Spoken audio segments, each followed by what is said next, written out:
Визуализацияда біздің құс жолы галактикасы мен оның ең жақын көршісі үлкен Магеллан бұлтындағы 22 рентген қосар жүйе көрсетілген. Бұл галактикаларда жұлдыз массалы қара құрдымдар бар. Жүйелердің физикалық масштабы бірдей, ал олардың айналуы 22 000 еседей тездетілген. Әр қосар жерден қалай көрінсе, солай бейнеленген. Жұлдыздардың түсі көкшіл ақтан қызылға дейін өзгереді. Бұл күннен 5 есе, ыстықтан 45% салқынға дейінгі температураны білдіреді.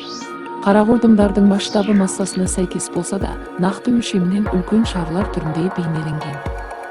Ең үлкен серік жұлдызы бар аққу X1 алғашқы расталған қара құрдым. Оның массасы күннен шамамен 21 есе артық.